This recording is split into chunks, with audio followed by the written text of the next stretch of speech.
The Judean desert is a place of stark and silent beauty.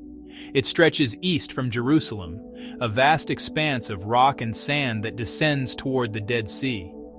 This is a landscape carved by time and wind, where the sun beats down with an unforgiving intensity.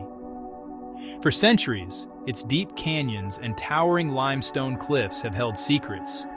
The air is dry. The silence is profound, broken only by the occasional gust of wind whistling through the ravines. This is a land that seems to exist outside of time.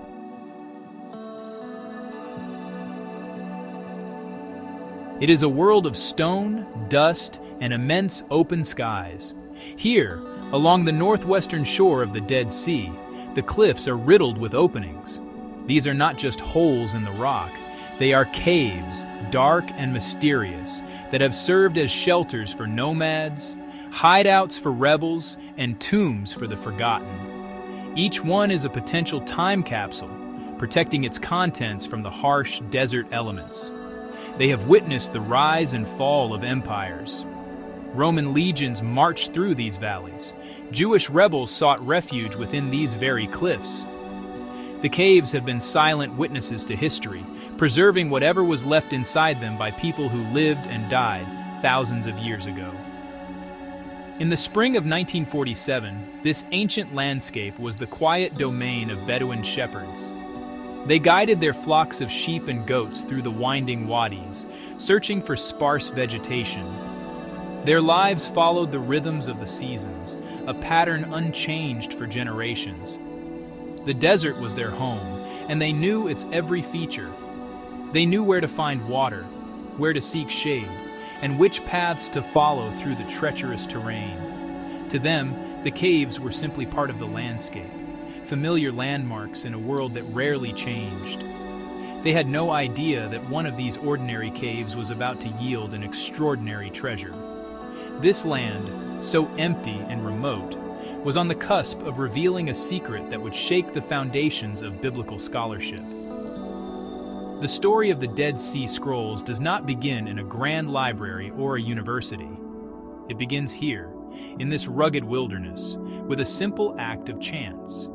It is a story that connects a young shepherd, a lost goat, and a collection of ancient manuscripts that had lain hidden for nearly 2,000 years. The silence of the desert was about to be broken, and the world would soon listen to voices from the distant past, speaking to us from fragile scrolls of parchment and papyrus. The day began like any other for a young Bedouin shepherd named Muhammad ed-Dib. He was a member of the Ta'mira tribe, accustomed to the challenges of desert life. While searching for a goat that had strayed from his flock, he found himself near the steep cliffs that overlooked the Dead Sea. The sun was high, and the heat was intense. He scanned the rocky face, his eyes searching for any sign of the missing animal. High above him, he noticed a dark opening in the cliffside, a cave he had not explored before. It was small and difficult to reach, a narrow fissure in the rock. Curiosity, or perhaps boredom, got the better of him. Instead of attempting the difficult climb up to the cave's entrance, he picked up a stone. He hoped that by tossing it inside, the sound might startle his lost goat if it had taken refuge within. He threw the stone, listening for the familiar bleat of his animal. But the sound that echoed back from the darkness was not what he expected. It was not the soft thud of a stone hitting a dusty floor. Instead, he heard the sharp, distinct sound of shattering pottery. Something had broken inside that dark, silent cave. Intrigued by the unexpected noise, Muhammad decided he had to investigate. He called over his cousins, and together they managed to scale the treacherous cliff face to reach the cave's entrance. Peering inside, their eyes slowly adjusted to the gloom. What they saw was astonishing. Lined up along the wall of the cave were several large clay jars, some still sealed with their original lids. One of them was now broken, shattered by the very stone he had thrown. The jars were not empty. Inside them, carefully wrapped in linen cloth, were dark, cylindrical bundles of what looked like old leather. They had no way of knowing the true significance of their find. To them, These were just old, brittle scrolls, perhaps containing something of value, perhaps not. They carefully gathered several of the scrolls, hoping they might be able to sell them in the markets of Bethlehem. They could not have imagined that these fragile documents, preserved for centuries by the dry desert air, were some of the oldest surviving manuscripts of the Hebrew Bible and other ancient Jewish texts. This single accidental discovery would launch one of the greatest archaeological adventures of the 20th century, rewriting our understanding of a pivotal period in human history. After their initial discovery, Muhammad ed-Dib and his cousins returned to their camp with the mysterious scrolls. Under the dim light of their tent, they carefully unwrapped the linen coverings. The linen had protected the bundles for so long. What they held in their hands was not leather, as they had first thought, but brittle, yellowed parchment. The scrolls were covered in strange, elegant script, written in columns of dark ink. The language was unfamiliar to them, a form of ancient Hebrew they could not read. The smell of the ancient material filled the small space, a dry, dusty scent of immense age. Like air released from a long-sealed tomb. They were holding history, though they did not yet comprehend its magnitude. The shepherds were practical men, their lives dictated by the harsh realities of the desert. Their primary thought was not of history or scholarship, but of survival and potential profit. They saw the scrolls as a curiosity, something they might sell for a small sum. They debated what to do with their find, handling the fragile documents with a casualness that would make a modern archivist shudder. At one point, they even considered cutting the parchment into strips to make leather sandals. The scrolls had survived 2,000 years in a cave, only to face potential destruction in a Bedouin tent. Fortunately, the idea was abandoned, and the scrolls remained intact for the time being. For several weeks, the scrolls traveled with the Ta'amira tribe as they moved through the desert. They were stored in a simple bag, hung on a tent pole, exposed to the elements and the constant movement of the nomadic camp. The shepherds showed their discovery to others, hoping someone might recognize its value. The initial reactions were not encouraging. The scrolls were old and seemingly useless. Their true worth remained a secret, locked away in the ancient script that covered their surface. The journey of these priceless artifacts had just begun, a perilous journey from the darkness of a cave into the light of the modern world, a path fraught with uncertainty and chance. The scrolls' fate hung by a thread. They were passed from hand to hand, their importance completely unrecognized. It is a miracle they survived this early period of their rediscovery. The story could have ended here, with the scrolls lost, discarded, destroyed, their voices silenced forever. But destiny, it seems, had a different plan. The shepherds, still hopeful of a reward, eventually decided to take their find to a larger market, a place where someone might finally understand what they had found. Their journey would lead them out of the desert and into the winding streets of Bethlehem. Section 3. From Bethlehem to Jerusalem. Kando, the Bethlehem antiquities dealer, knew he needed a higher authority to assess the scrolls. He reached out to Athanasius Yeshua Samuel, the Metropolitan, or Archbishop, of the Syrian Orthodox Monastery of St. Mark in Jerusalem. The monastery, located in the Old City, was a center of ancient Christian tradition. Metropolitan Samuel had an interest in old manuscripts, and Kando believed he would recognize the importance of the find. In July of 1947, Kando brought 4 of the scrolls to the monastery to show the Archbishop. The meeting took place in the quiet, stone-walled confines of St. Mark's, a world away from the dusty desert where the scrolls were discovered. Metropolitan Samuel was immediately intrigued. The scrolls were written in a form of Hebrew that was clearly ancient, far older than any manuscript he had ever seen. He was not an expert in paleography, the study of ancient handwriting, but his intuition told him these were authentic and immensely valuable. He expressed a strong desire to purchase the scrolls from Kando. After a period of negotiation, a price was agreed upon, and Metropolitan Samuel became the new owner of 4 of the most important documents ever found: the Great Isaiah Scroll, the Community Rule, the Habakkuk Commentary, and the Genesis Apocryphon. He believed they dated from the time of Jesus. The archbishop was determined to have the scrolls authenticated by a reputable scholar. The political situation in Jerusalem at the time was tense and unstable. The British Mandate was coming to an end, and conflict was brewing between Jewish communities and Arab communities. This made travel and communication difficult and dangerous. Despite these challenges, Metropolitan Samuel contacted several scholars, hoping for a definitive assessment. His first attempts were met with skepticism and dismissal. Some experts he consulted initially dismissed the scrolls as fakes or forgeries, or believed they were from a much later medieval period, not antiquity. The true age and importance of the scrolls remained unconfirmed. Undeterred by the initial setbacks, Metropolitan Samuel kept the scrolls safe within the monastery walls. He was convinced of their authenticity and was willing to wait for the right expert to confirm his belief. At the same time, another set of 3 scrolls from the original discovery had been sold by the Bedouins to a different party. These scrolls found their way to Professor Eliezer Sukenik, an archaeologist at the Hebrew University of Jerusalem. Unbeknownst to each other, both Metropolitan Samuel and Professor Sukenik now held pieces of the same puzzle. The scrolls were divided, and 2 separate paths to their revelation were now unfolding simultaneously in a divided city. Section 5. The Race Against Time. In early 1948, the 2 separate threads of the discovery story finally began to connect. Metropolitan Samuel, still seeking validation for his scrolls, contacted a young American scholar at the American School of Oriental Research in Jerusalem. His name was John C. Trevor. Trevor was an avid photographer and had some experience with biblical manuscripts. When he saw the scrolls from St. Mark's Monastery, he was stunned. He immediately recognized the similarity of the script on the Great Isaiah Scroll to the script on the Nash Papyrus, which at the time was the oldest known biblical manuscript fragment. He suspected the scrolls were even older.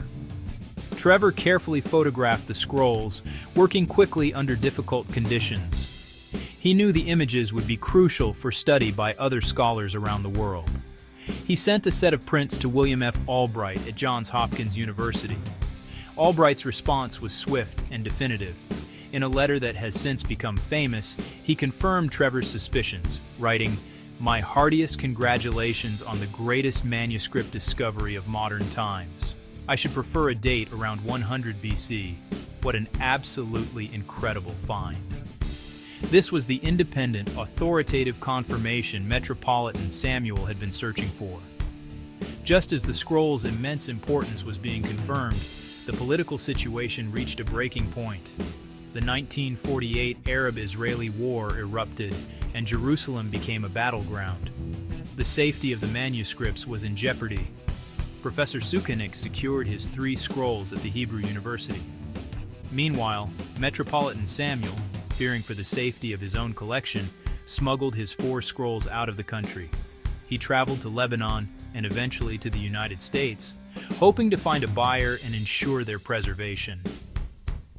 The Dead Sea Scrolls, once united in a cave, were now scattered across continents. The public announcement of the discovery, made in April 1948, sent shockwaves through the academic and religious worlds. But the war made further investigation of the discovery site impossible. Archaeologists now knew that priceless ancient manuscripts had been found in a cave near the Dead Sea, but they did not know exactly which one.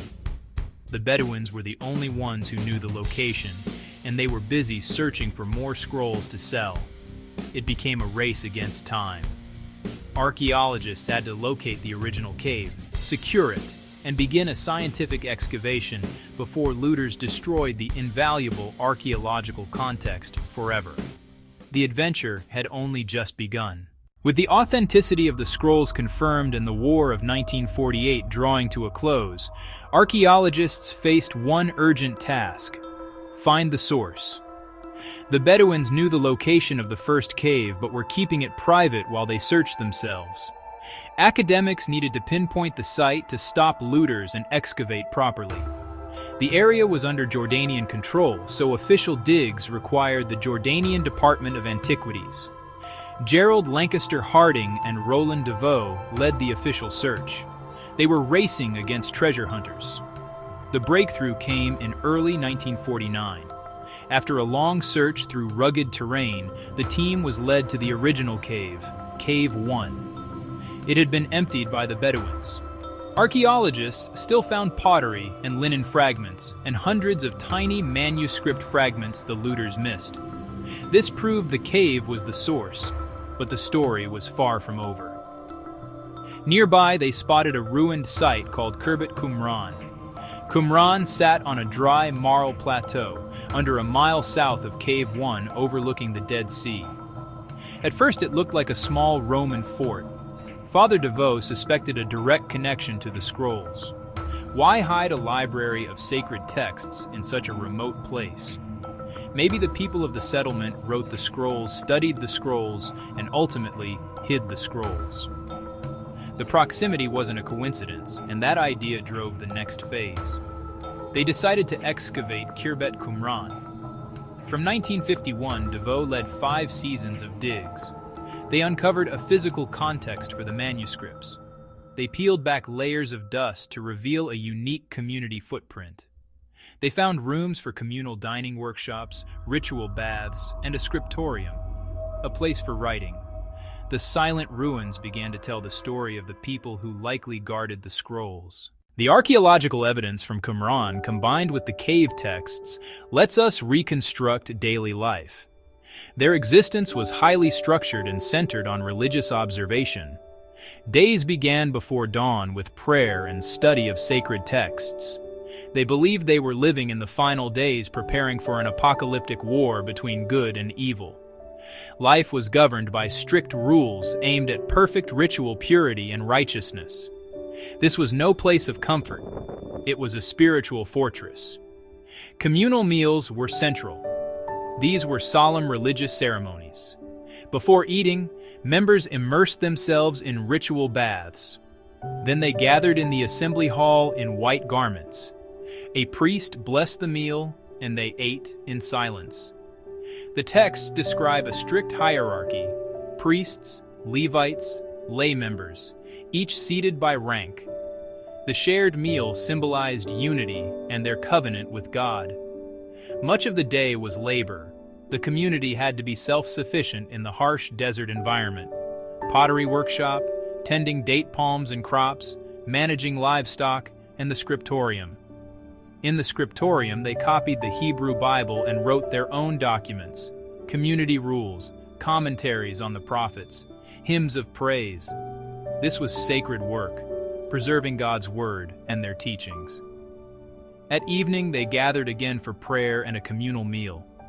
Their lives cycled through work, prayer, and study with urgent devotion. They called themselves the true Israel, the sons of light, living in voluntary exile and awaiting final judgment. The scrolls were their guide to salvation, the blueprint of their holy life. Their discipline was the bedrock of their devotion. From a stone tossed into a cave to a global scholarly enterprise, the story of the Dead Sea Scrolls is a testament to the enduring power of the written word. For nearly 2,000 years, these fragile documents lay in silent darkness, preserved by the dry desert air and by clay jars. Their rediscovery was a near miracle, a chain of chance events that brought them into the light. From Bedouin shepherds to antiquities dealers to the desks of scholars, the journey of the texts is as dramatic as the history they contain. They survived the ravages of time, the chaos of war, the perils of the modern world, to speak to us today. The scrolls are living whispers of a community long gone, tangible remnants of people's faith, their hopes, and their fears. In the meticulous script, the devotion of the scribe, Rules for communal life reveal a vision for a perfect society. Apocalyptic prophecies convey the urgency of a people on the precipice of history.